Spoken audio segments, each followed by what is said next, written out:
Hola, ¿cómo están? Muy buen día. El tema que voy a tocar hoy se llama satisfacción en el trabajo. Es un tema básico de la motivación ya llevada al lugar en donde desempeñamos una labor con el fin de obtener un salario. Pero el tema va desde el esclavismo, pasando por la Edad Media y terminamos con la época actual.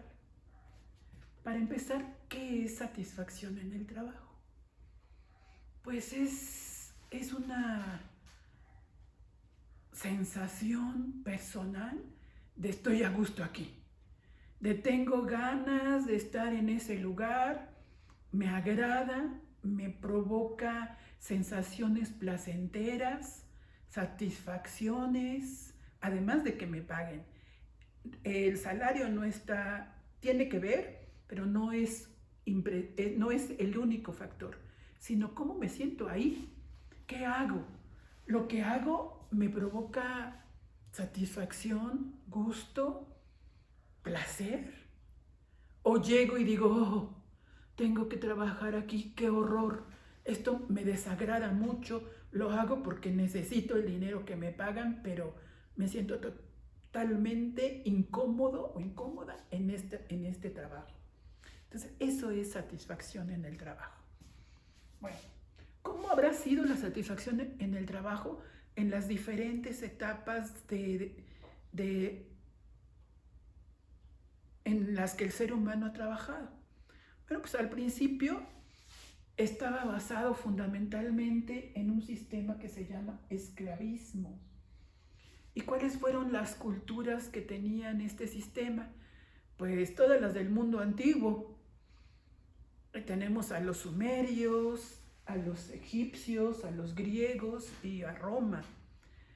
Los reinos tenían guerra con otros pueblos y obtenían riquezas y a la gente a la que habían sometido se la llevaban como esclavos.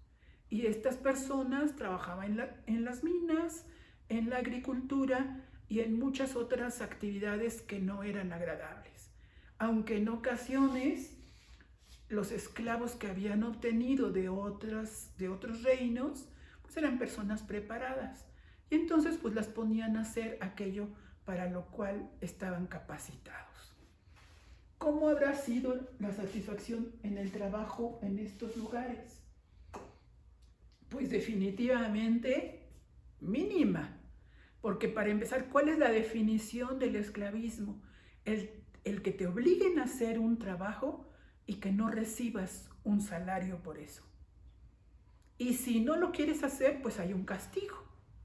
Un castigo que puede ser físico y que puede llevar hasta la muerte. Sin embargo, esto cambia en Roma.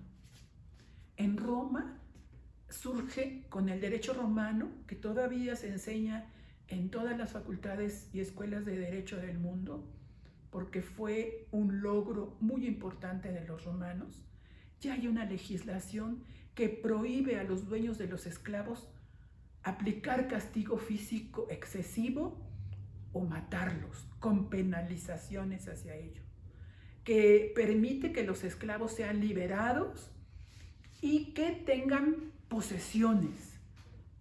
O sea que esto ya es una revolución con referencia al esclavismo. Pero definitivamente aquí también tenían como esclavos a los gladiadores y los ponían a pelear para divertir a la gente y a morirse en ello. Pues la satisfacción en el trabajo era mínima. Pero ¿qué pasa en la Edad Media? En la Edad Media cambia. La Edad Media, que se da entre el siglo V y el siglo XV, en esta edad se desarrolla el feudalismo. Aquí hay un principio. Dios le da al Papa la posesión de la tierra o a los reyes. Y ellos son los que sustentan la posesión de la tierra porque Dios se las dio. Esa es la concepción. Esto se llama el derecho divino de los reyes. Ellos tenían el derecho que les había otorgado Dios para tener a la tierra y a la gente que habitaba allí. Entonces los reyes a los nobles les daban en uso una porción de tierra con la gente que habitaba allí. Y esa porción de tierra con la gente que habitaba allí se llama feudo. Generalmente había un castillo con murallas y toda la tierra se dividía en parcelas que se daban a las familias de los labriegos o siervos para que las trabajaran. Las trabajaban y de ahí obtenían lo que necesitaban para sobrevivir. En la antigua Roma, lo que se usaba para comprar las cosas fundamentalmente era el dinero, las monedas. En la Edad Media también se usan las monedas, pero vuelve mucho más a usarse el trueque. Entonces, en varios periodos se trasladaban los labriegos a lugares donde hacían comercio y cambiaban sus productos por otras cosas que necesitaban.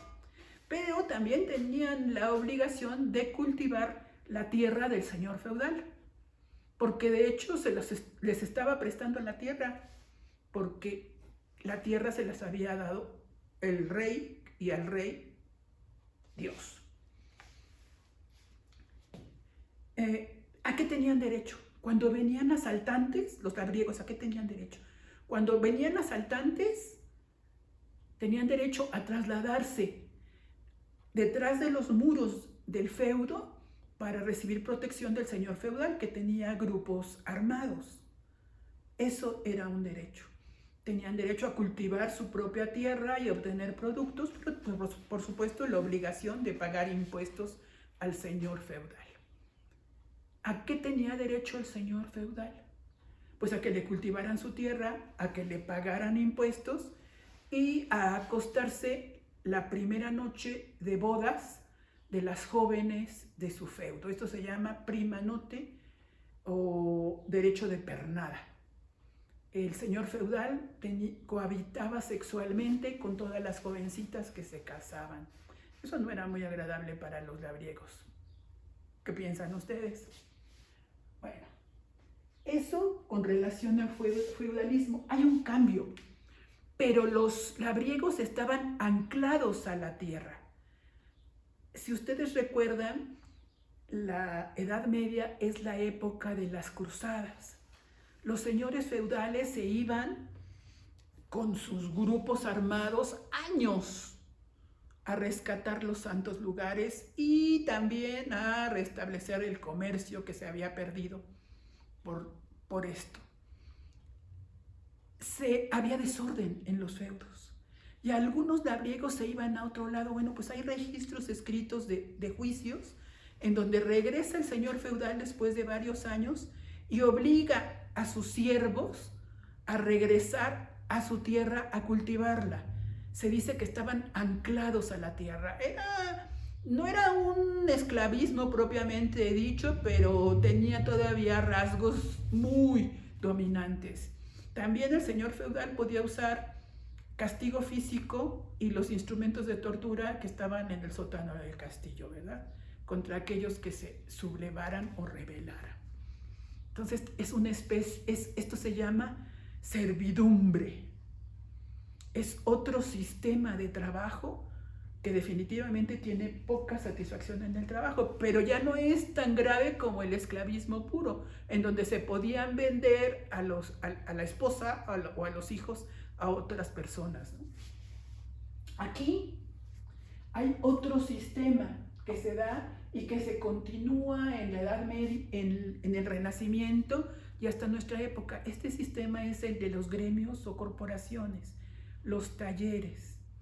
Había talleres de orfebrería, de sastrería, de zapatería, de todos los oficios.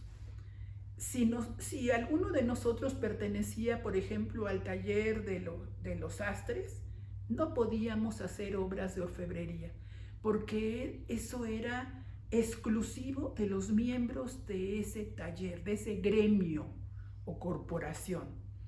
¿Cómo es que yo puedo entrar a un taller de pintura? Pues se le paga al maestro de taller para que enseñe al aprendiz. Y el aprendiz está ahí como alumno hasta que logra desarrollar una obra de la misma calidad del maestro del taller. Y entonces eso es como su tesis. Ya es considerado como maestro del taller y puede salir de allí si tiene los medios económicos y poner su propio taller o quedarse ahí como maestro adjunto. Es lo que hace Leonardo cuando entra a aprender a pintar a un taller de pintura artística. Bueno, aquí la satisfacción en el trabajo es diferente, porque un orfebre, desde fundir el metal, desde hacer los moldes de las joyas que va a realizar, ve el metal sin forma y después ve la joya.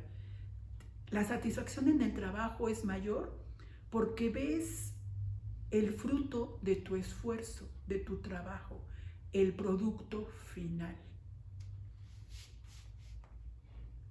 Lo cual no sucede cuando pasamos a la época actual. ¿Qué sucede en la época actual? Bueno, pues las revoluciones industriales, pero la primera que se da allá en Inglaterra, pues resulta que se cambia de la producción artesanal de los gremios o corporaciones, se cambia a la producción en serie, a los obreros, en donde un obrero está nada más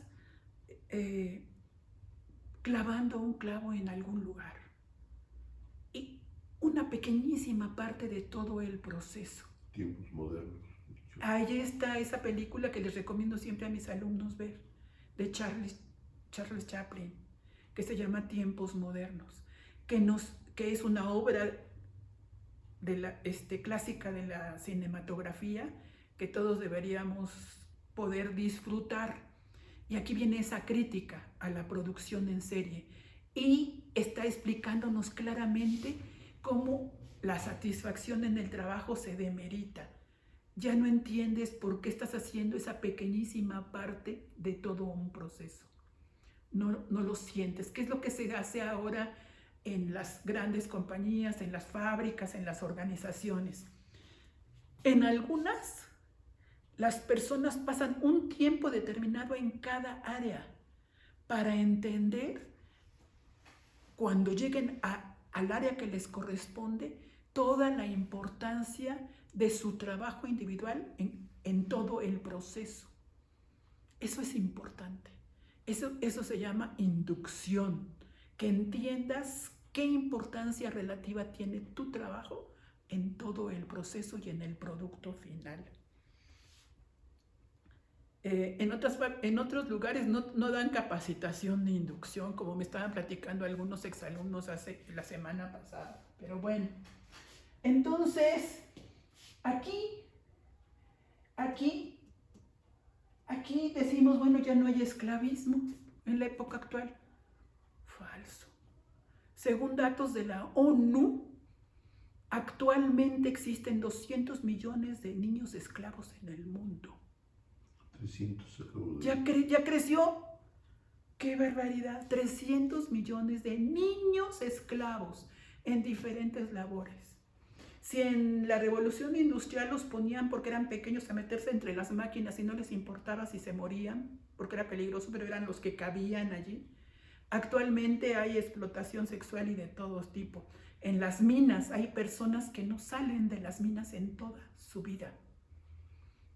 El esclavismo no ha terminado. Aquí en México hace unos meses se salió en los periódicos, se encontraron un grupo en la Merced de jovencitas obligadas a hacer trabajos sexuales, esclavos en esta época. Bueno, aquí viene la figura de Carlos Marx, que nos habla de la acumulación de capital por la plusvalía, aquello que se gana extra de lo que te cuesta producir un bien se le queda fundamentalmente al dueño de la empresa. Y el reparto hacia todas las partes, hacia todos los trabajadores, pues es mínimo. Los sueldos en este país han venido disminuyéndose paulatinamente. Si alguna vez hubo en la ley un principio que se llamaba salario mínimo, y el salario mínimo tenía que ser suficiente para que un obrero pagara la vivienda, la alimentación, los gastos de salud y diversión de su familia. Eso ya se acabó. ¿Cuánto es el salario mínimo actualmente? 2,000 y tantos pesos. Con eso no alcanza para nada. Estamos en un semi-esclavismo. Porque sí hay un salario, pero definitivamente es insuficiente. Bueno, todo esto porque actualmente existe un cambio en las grandes empresas. Por eso es importante estudiar inglés. Por eso es importante desarrollar habilidades de comunicación oral y escrita, para poder tener oportunidad de entrar en esos lugares a trabajar y tener oportunidades de desarrollo personal y profesional y un ambiente con una alta satisfacción en el trabajo. Todos los del grupo Fortune que están usando técnicas reales de coaching, en donde las personas tienen una sala para hacer ejercicio. Les dan clases de diferentes deportes a los trabajadores de ese lugar. Tienen una sala de cafetería. Se busca propiciar ambientes diversos para que la gente esté a gusto y tenga mayor satisfacción en el trabajo. ¿Y esto qué hace? ¿Que la productividad disminuya? ¿Hay que tener el látigo para tratar a la gente? No. Los resultados en papel, en productividad y en calidad prueban que el tratar bien a la gente funciona y que tienen estas empresas, por ejemplo Google, altos índices de productividad y calidad y muchísimo dinero en consecuencia. Bueno, pues ese es el tema, espero que haya quedado claro. ¿Alguna pregunta? ¿Qué es la revolución industrial? La revolución industrial, como consecuencia del Renacimiento, de todos esos libros que habían guardado los árabes, que estaban ocultos en las bibliotecas, que no habían sido quemados, de los griegos y los romanos. La máquina de vapor ya existía con los griegos. En el templo de Apolo en Grecia, las puertas monumentales se abrían por un sistema de vapor. Muchos descubrimientos se vuelven a redescubrir y se crean otros nuevos en el Renacimiento. Esto provoca que la producción artesanal de la Edad Media cambie a la producción en serie y que ahora haya obreros que trabajan en las fábricas. Y entonces resulta que lo que pagaban los